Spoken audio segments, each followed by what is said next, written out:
When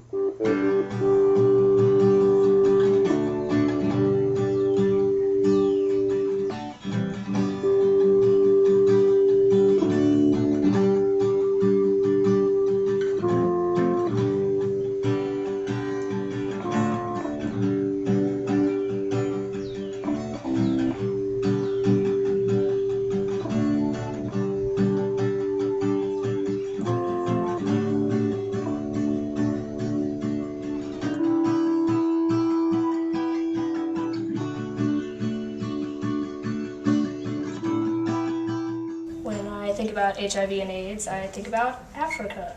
I don't really know much about it. I haven't experienced it myself. I don't know any people who have.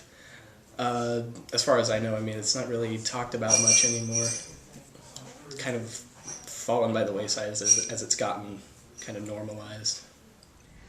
When I think about AIDS, most things that come to my mind are pop culture references and humor.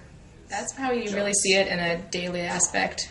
You don't randomly bring up a very serious topic of AIDS. If it comes up in a conversation, it's mostly in a casual, joking sort of way, because that's an easy way to justify it.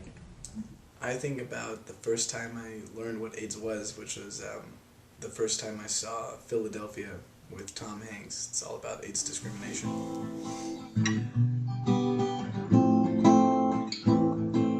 My name is Marlon Martin, and I am the Director of Outreach and Linkage to Care Services at the AIDS Project of the Ozarks. I've been in that position about 3 years. Prior to that, I worked actually in HIV care rather than prevention services for about another 11 years. And in one capacity or another, I've been involved in HIV care and services since before we knew to call it HIV. So I've been around a while in the system and kind of, I believe, bring some knowledge about this disease. Well, HIV is simply the acronym for the words Human Immunodeficiency Virus, which indicates that it's a human disease attacking the immune system of people. So HIV, that's the definition for that, or what it stands for. AIDS is acquired immunodeficiency syndrome, and it's very confusing for some individuals. They think that you get diagnosed with AIDS or that you have AIDS. Some people may in fact be HIV positive and never progress to a disease state that we would classify them as having AIDS. So they're very separate, although it's impossible to have an AIDS diagnosis without being HIV positive. HIV is the virus that could ultimately lead to AIDS. I've never been tested, and I don't think I've ever known anyone who had it either. I've never had any personal experience with HIV or AIDS, but I was in a play where I had to play someone that did have AIDS. And so I kind of understand it that way. Hi, my name is Renee Nation. I'm 39 years old. I was infected with HIV 4 years ago when I was 36 years old. I'm a mother of two. I have a 17-year-old and a 6-year-old.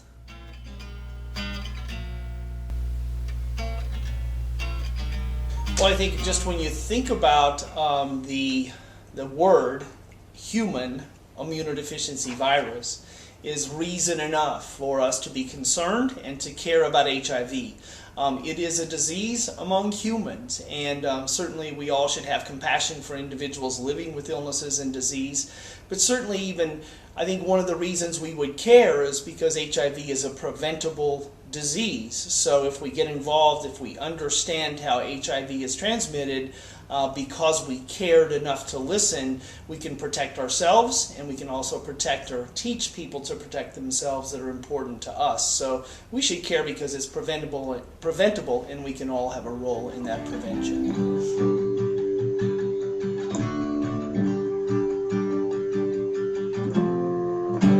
Very. Do you need me to elaborate?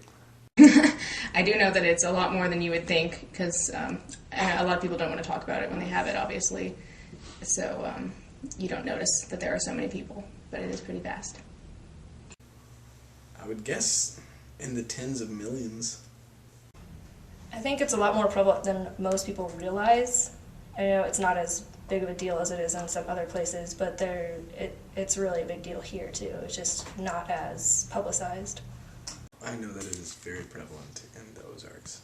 My own personal, my mom worked with some people in AIDS, actually at the AIDS Project of the Ozarks, so I know that it's a big problem. I think it's pretty widespread everywhere. I'd say I really don't know.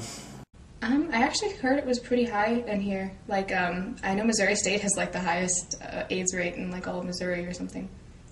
Like Missouri State University? Yeah, Missouri State University, highest college AIDS rating, and bigger than Mizzou. So good at we beat Mizzou at something. We know that approximately 25% of the people living with HIV in this country don't know that they are infected with HIV because they've never tested for a variety of reasons. So when we talk about the prevalence and the actual numbers of cases, very often those numbers are skewed because of stigma and a fear of testing and finding out. So we do know from the data that there are more than 1.1 million Americans living with HIV at this time. Here in Missouri, we've had over 17,000 people diagnosed with HIV since the beginning of this pandemic, and currently there are over 11,000 people in Missouri living with HIV and or AIDS. The Centers for Disease Control tells us that about 1/3 or 33% of all people living with HIV in the United States were probably infected from IV drug use or from sharing unclean needles. So that's a growing number. Here in Southwest Missouri for the past 2 years, 40% of all of our newly infected individuals have a history of using IV drugs. The other issues around HIV, which are staggering and frightening from a social work perspective, and I'm a licensed clinical social worker, is the gender disparity and then also the race disparity.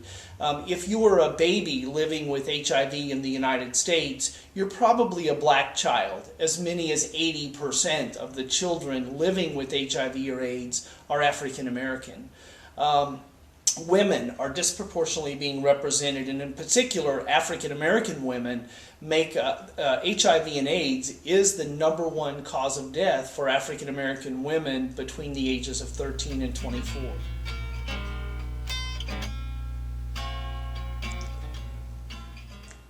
Because it's a lot easier to just skip that step, and that sounds like a really stupid thing to say, but it really is. Man, that's just not the #1 thing on your mind, especially AIDS or pregnancy. It's just not the #1 thing on your mind at all. It's not a matter of engaging in safer sex practices. We're talking about sex.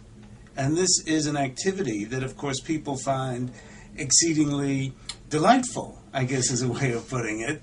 And not only don't they engage in safer sex practices, they don't engage in a lot of kinds of protective acts they might by virtue of the passionate and instinctual kinds of elements involved. You have to go find a condom, and I knew someone who didn't even know you could buy condoms if you were under 18. A lot of people just don't think it'll happen to them, or they just don't really realize how big of a deal it is, I guess. The biggest reason I can think of is that they think, oh, it won't happen to me, that it's still a gay disease or somebody that's, a prostitute. They have those kind of images in their heads, so they're like, I'm safe, I won't get it, so I don't have to practice safe sex. I think a lot of the abstinence scare probably has a lot to do with that. The groups that come to you and say, never, ever, ever have sex or you will die. Supposedly it doesn't feel as good.